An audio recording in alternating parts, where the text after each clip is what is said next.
খুব দুৰ্ভাগ্যজনক যে আজি অকস্মাত দেওপানী ফালৰ পৰা আহি থকা এখন ট্ৰেফিক পুলিচৰ এখন ভেনে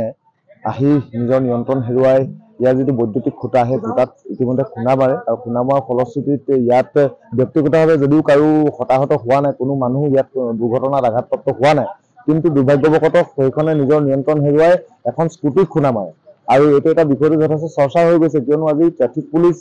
ভানত আহি থকা যিজন প্ৰকৃততে যিজন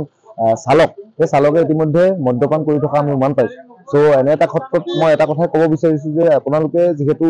আইনৰ ৰক্ষক হিচাপে প্ৰতিটো মুহূৰ্তত আপোনালোকে পথৰ নিৰ্দেশনা প্ৰত্যেকজন জনসাধাৰণৰ কাৰণে দাঙি ধৰে, কিন্তু তাৰ পৰৱৰ্তী পৰ্যায়তো যদি এনেধৰণে যদি ট্ৰেফিক পুলিচ ভানৰ যদি ড্ৰাইভাৰজনে যদি মদ্যপান কৰি থকা অৱস্থাত থাকে, তেন্তে কিন্তু এইটো আমাৰ কাৰণে বৰ দুৰ্ভাগ্যজনক বিষয়। অনাগত ভৱিষ্যতে এইটো ক্ষেত্ৰত যাতে যান বাহন নিয়ন্ত্ৰণ শাখা তথা পুলিচ বিষয়া যাতে এই বিষয়টো লক্ষ্য কৰে, যাতে এনেধৰণৰ কোনো নিচা তথা মদ্যপান কৰি থকা ব্যক্তিক যাতে কোনো ধৰণৰ চালকক যাতে এনেধৰণৰ কামত নিয়োগ নকৰে, সেইটোৰ প্ৰতি সতৰ্ক হ'বৰ কাৰণে আহ্বান জনাইছোঁ। আৰু ইয়াৰ ক্ষেত্ৰত আমি পুলিচ বিষয়াক ধন্যবাদ দিব লাগিব আৰু আৰক্ষী বিষয়াক, কিয়নো তেখেতলোকে অত্যন্ত তৎপৰতাই বিষয়টো সম্পূৰ্ণ নিয়ন্ত্ৰণৰ মাজত আনে আৰু লগতে গাঁওবাসীৰ যি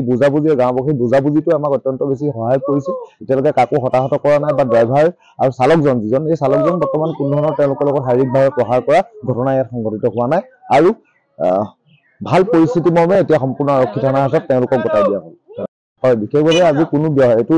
এটা কাৰণে আপোনালোকে এটা কথা ক'ব লাগিব যে কোনো ব্যক্তি তথা কোনো ধৰণৰ মানুহ ইয়াত হতাহত হোৱা নাই বা দুৰ্ঘটনাত আঘাতপ্ৰাপ্ত হোৱা নাই, কিন্তু যিহেতু এইটো এটা জনবসতিপূৰ্ণ অঞ্চল, এই জনবসতিপূৰ্ণ অঞ্চলৰ মাজেদি আচলতে গাড়ীসমূহ যেতিয়া যায়, এই গাড়ীসমূহ অত্যন্ত নিজৰ স্পীডটো নিয়ন্ত্ৰণ কৰাটো বা কণ্ট্ৰল কৰাটো অত্যন্ত বেছি প্ৰয়োজন। আৰু ইয়াৰ লগত মই ইয়াত যিখিনি